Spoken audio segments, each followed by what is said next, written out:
Welcome back to my channel Ifat Ara eating. আজকের রেসিপিতে থাকবে পোয়া পিঠা বা তেল পিঠা। পোয়া পিঠাটা কিন্তু অনেকেই ফুলতে পারে না। আজকে আমি আপনাদের যে পদ্ধতিতে তৈরি করে দেখাবো, আশা করি সবারই এই পিঠাটা ফলো করলে অবশ্যই ফুলকো ফুলকো পিঠা হবে।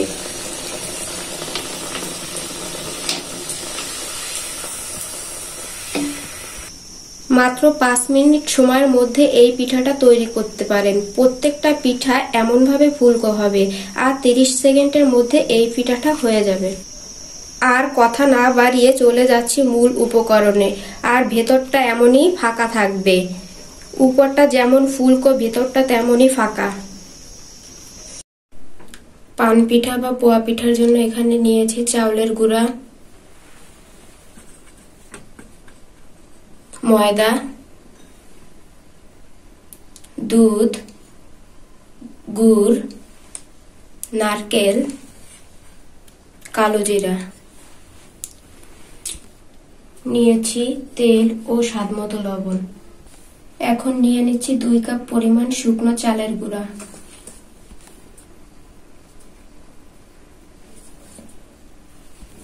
1 কাপ পরিমাণ ময়দা। মনে রাখবেন ময়দাটা দেওয়ার ফলে পিঠাটা অনেক সফট হবে। যে পরিমাণ চালের গুঁড়া অ্যাড করবেন তার অর্ধেক পরিমাণ ময়দা অ্যাড করতে হবে। 1 কাপ পরিমাণ নারকেল কোড়ানো অ্যাড করব। লবণ স্বাদ মতো। এখন নিয়ে নিচ্ছি যশোরের খেজুরের গুড় পরিমাণ মতো। আপনারা চাইলে এখানে চিনিও অ্যাড করতে পারেন। গুড় আর মিশ্রণগুলো একসাথে এখন ভালোভাবে মিশিয়ে নেব।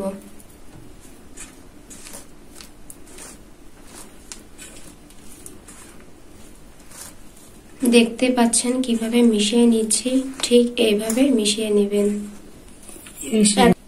এখন অল্প অল্প দুধ দিয়ে ব্যাটারটা গুলিয়ে নেব। ব্যাটারটা অবশ্যই হাত দিয়ে গুলিয়ে নেবে, এতে ভালোভাবে সবকিছু মিক্সড হবে। আপনারা চাইলে দুধের পরিবর্তে কুসুম গরম পানিও অ্যাড করতে পারেন।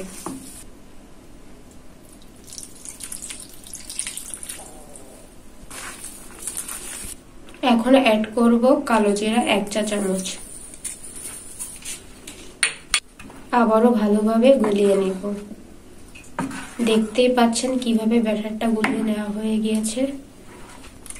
কালো জিরাটা দিলে স্মেলটা ভালো আসে। আপনারা চাইলে এটা স্কিপও করতে পারেন, আমাদের পছন্দ তাই অ্যাড করলাম।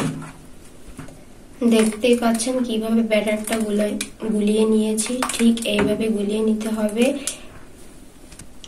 এখন একটি ঢাকনার সাহায্যে ঢাকা দিয়ে রাখবো 1 ঘন্টার জন্য। আপনারা চাইলে সাথে সাথেও পিঠাটা ভাজতে পারেন, তবে রেস্টে রাখার ফলে পিঠাটা অনেক সফট ও তুলতুলে হবে। 1 ঘন্টা পর ফিরে আসলাম। এখন ঢাকনাটা তুলে নেব। দেখতেই পাচ্ছেন 1 ঘন্টা রেস্টে রাখার ফলে গোলাটা অনেকটা ঘন হয়ে এসেছে। এখন তার জন্য অ্যাড করব সামান্য পরিমাণ কুসুম গরম পানি।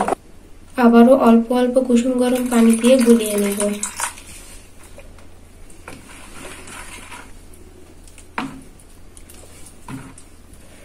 নারকেল দেওয়ার কারণে পিঠাটা একটু লামস দেখাচ্ছে।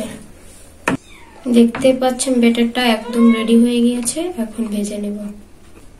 চুলায় একটি কড়াই বসিয়ে দিলাম, কড়াইটা গরম করে নেব। অ্যাড করব পরিমাণ মতন তেল। এখন তেলটা ভালোভাবে গরম করে নেব। এখানে আমি টিফিন কারির একটি স্টিলের মুখ নিয়েছি। তেলের মধ্যে এই মুখটাকে গরম করে নিয়েছি। এখন এই মুখের ভিতর গরম গরম অবস্থায় পিঠার ব্যাটারটা দিয়ে দিব।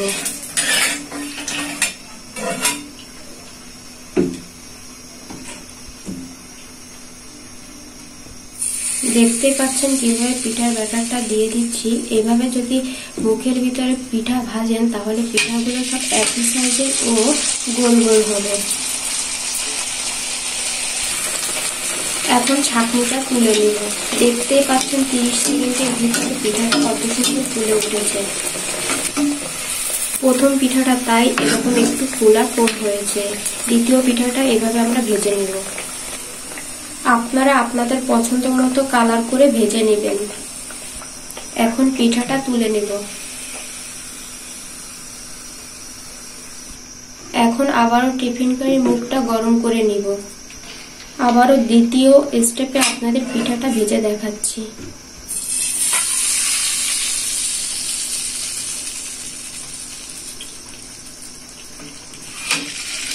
এভাবে পিঠা ভাজলে আপনারা 4 থেকে 5 দিন রেখেও খেতে পারেন, তাও এভাবে নরম তুলতুলে থাকবে, পিঠা মোটেও শক্ত হবে না। দেখতে পাচ্ছেন আবারও 30 সেকেন্ডের মধ্যে পিঠাটা কত সুন্দর ফুলে উঠেছে। এভাবে আমরা সবগুলো পিঠা একইভাবে ভেজে নিব।